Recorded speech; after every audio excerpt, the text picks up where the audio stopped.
राधे राधे। कैसा है मेरा परिवार? स्वस्थ होगा, सुखी होगा, आशा करती हूँ परम मंगल कामना के साथ। तो अब बात करते हैं वैशाख स्नान में पीपल, आंकड़े और सूर्य देव को सींचने की कहानी।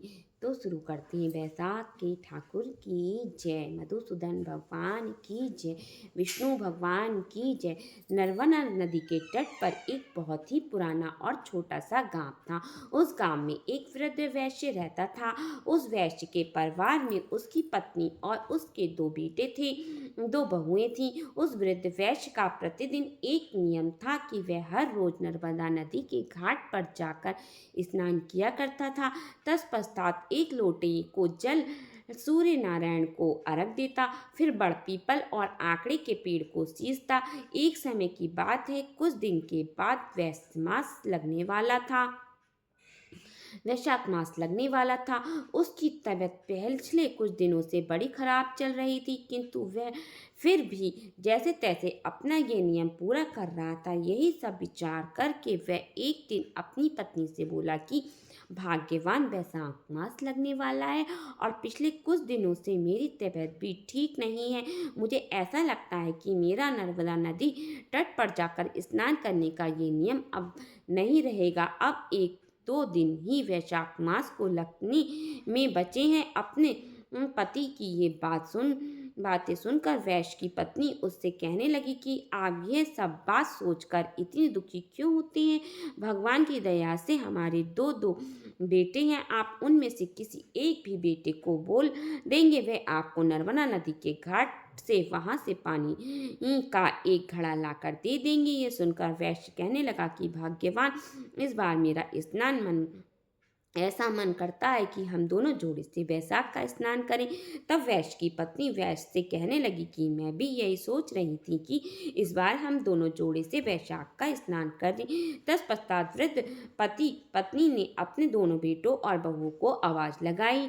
उन्होंने अपने पास में बुलाया। बेटे बहू के पास आने पर उन्होंने अपने मन ही इच्छा उनकी बताई। सारी बात सुनकर साहूकार का बड़ा बेटा कहने लगा कि पिताजी, आप तो जानते हैं कि मैं दूसरे शहर में नौकरी करने के लिए जाता हूँ और हर रोज आवागमन करने के लिए सुबह जल्दी निकलना पड़ता है। रोज सुबह 5 बजे घर से निकलना पड़ता है, इसलिए पिताजी मैं ये काम नहीं कर पाऊंगा। तत्पश्चात बड़ी बहू कहने लगी कि माताजी, ये सुबह का काम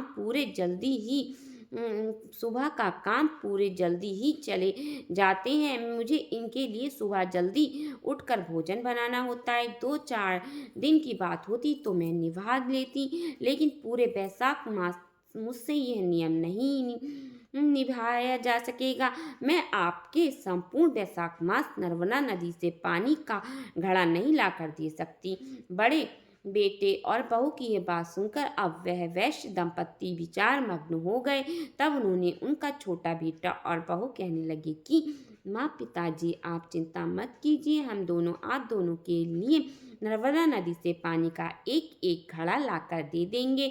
अब दोनों अवश्य ही वैशाख का स्नान कीजिए। ऐसा बोलकर वैश्य के दोनों बेटे और बहुएं अपने अपने कमरे में चली गए।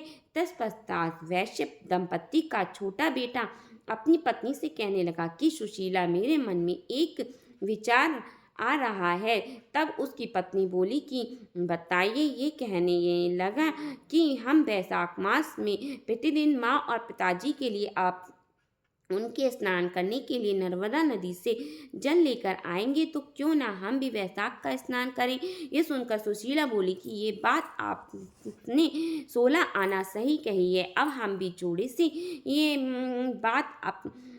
से वैशाख का स्नान करेंगे। फिर उन दोनों ने बाहर आकर अपने माँ और पिताजी से ये सब अपने मन की बात कही। माँ कहने लगे कि पिताजी, हम भी आपके साथ जोड़े से वैशाख का स्नान करेंगे।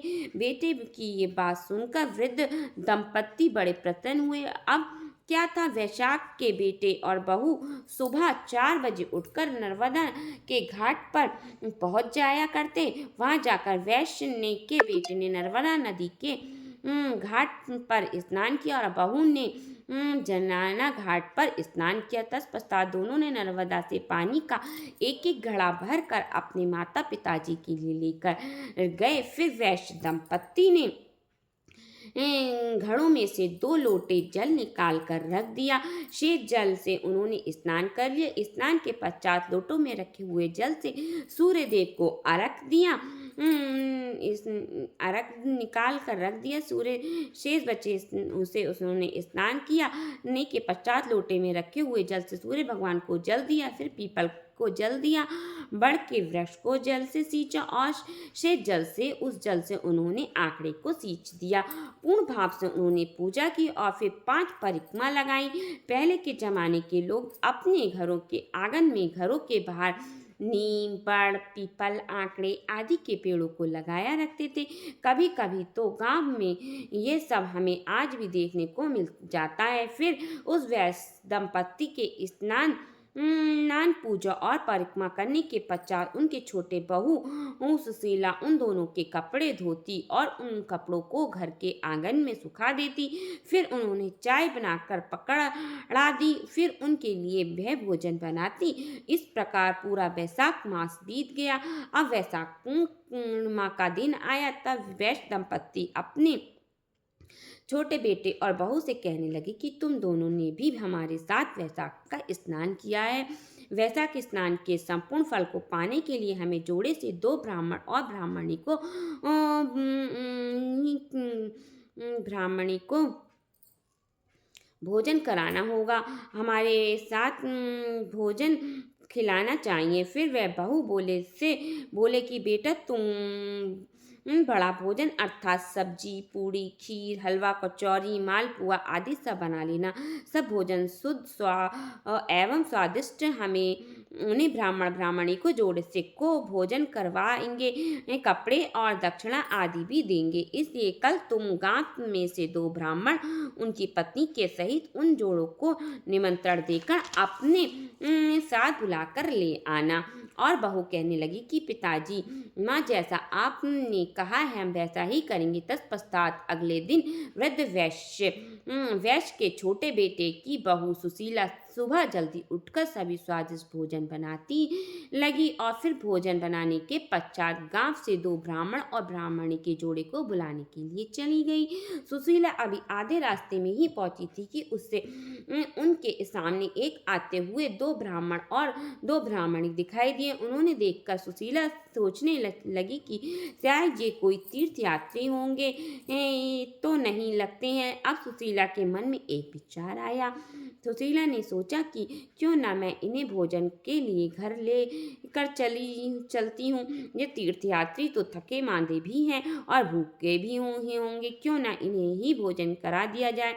उन्हें भोजन कराने की भी आवश्यकता भी है। ये सब अपने मन में विचार करके सुशीला ने उन दोनों जोड़ों को प्रणाम किया और फिर उनसे कहने लगी कि पंडित जी, आज वैशाख की पूर्णिमा के शुभ अवसर पर मेरे सास ससुर 2 ब्राह्मण पति पत्नी के जोड़े को भोजन कराना चाहते हैं। कृपया आप मेरे साथ मेरे घर भोजन करने के लिए चलिए। सुशीला की इस बात को सुनकर वह पंडित और पंडितानी कहने लगी कि बेटी, हम तो तीर्थयात्री हैं, हमें भोजन के लिए मिल जाए इससे अच्छी और क्या बात होगी भला। तब वैश्य की छोटी बहू उनको अपने घर लेकर चली गई। उनके लिए उसने बहू ने आसन बिछाया, चौकी लगाकर भोजन का थाल परोसा, पानी का लोटा भरकर रखा। उन चारों तीर्थयात्रियों ने फिर पेट भरकर भोजन खाया। तत्पश्चात वैश्य दंपति ने उन्हें कपड़े और दक्षिणा दी। ये परिवार की सेवा भाव से प्रसन्न होकर उन चारों तीर्थयात्रियों ने उन सबको ढेरों आशीर्वाद दिए। तत्पश्चात दंपत्ति अपने छोटे बेटे और बहू से कहने लगे कि इनके चरण धोने लेने के लिए जल लेकर आओ। माँ पिताजी की इस बात को सुनकर बेटे बहू चरण धुलाने के लिए जल लेने के लिए घर के अंदर गए। घर के भीतर कमरे में चले गए। उधर वैश्य दंपत्ति चरण पहुंचने के लिए गमछा लेने के लिए गए, अंदर चले गए। उनके पीछे पीछे चारों तीर्थ यात्री भी भगवान राम, माता सीता, विष्णु जी और माता लक्ष्मी थे। वे ब्राह्मण ब्राह्मणी का वेश धारण करके वैश्य दंपत्ति और उनके बेटा बहू को वैशाख स्नान का और बड़ पीपल तथा आंकड़े को सींचने का पुण्य फल देने के लिए आए थे। उनके सत्य की रक्षा करने के लिए वे आए थे। वे अब अंतर्ध्यान हो गए। अब जैसे ही वैश्य दंपत्ति और उनका बेटा बहू गमछा और जल लेकर आंगन में आई तो उन्हें वहां कोई भी दिखाई नहीं दिया, लेकिन उन्हें ये देखकर बड़ा ही आश्चर्य हुआ कि उनकी रसोई में ईंधन के ढेरों लगे हुए हैं। जैसे ही वैश्य दंपत्ति ने भोजन की चौकी हटाई तो उन्हें और आश्चर्य हुआ। जहाँ पर राम और माता सीता बैठे हुए थे वहाँ भगवान राम के चरण और धनुष के चिन्ह अंकित हुए थे, और वहाँ पर माता सीता बैठी थी वहाँ पर सोने के मोहरे की थाली पड़ी हुई थी। जहाँ भगवान विष्णु बैठे थे वहाँ चक्र का चिन्ह अंकित था, और जहाँ माता लक्ष्मी बैठी थी वहाँ पर हीरे मोती सोने चांदी आभूषणों की ढेरी लगी हुई थी। अब ये खबर पूरे गांव भर में फैल गई कि वैश्य दंपत्ति ने घर पर भगवान राम, माता सीता, विष्णु और माता लक्ष्मी को प्रकट हुए हैं। अब तो वैश्य दंपत्ति के घर गांव के लोग का तांता सा लग गया। जब वैश्य दंपत्ति ने बड़े बेटे और बड़ी बहू को ये बात पता चली तो उन्हें बहुत दुख हुआ। वे अपने मन में विचार करने लगे कि यदि हम भी वैशाख स्नान करते माँ और पिताजी के लिए नर्मदा नदी से जल लेकर आते तो आज हमें भी भगवान के दर्शन मिलते। अब वैश्य का बड़ा बेटा और बहू पछता रहे थे। उसी दिन उस वैश्य दंपत्ति ने पूरे गांव भर में ये ढिंढोरा पिटवा दिया कि वैशाख स्नान करने से, बड़ पीपल और आंकड़े को सींचने से एवं पूजन करने से घर में गरीबी दूर चली जाती है, घर में अंधन और सुख समृद्धि बढ़ती है। इसलिए यदि संपूर्ण वैशाख व्रत धारण करना संभव न हो सके तो वैशाख में सूर्य देव को जल अर्पण करें, पीपल देव को जल अर्पण करें, आंकड़े के पेड़ को जल अर्पण करें, वड़ के पेड़ को जल अर्पण करें, ताकि हमें इसका फल अवश्य मिले और हमें इस पूजा का पुण्य फल प्राप्त हो, और हमें व्रत ना भी करें तो हमें इसका प्रति बोलो मधुसूदन भगवान की जय, वैशाख के ठाकुर की जय। हर साथ के साथ हमें बोलते रहना चाहिए हरे राम हरे कृष्ण कृष्ण कृष्ण, क्योंकि कलयुग सिर्फ नाम आधारा है। मधुसूदन भगवान की जय।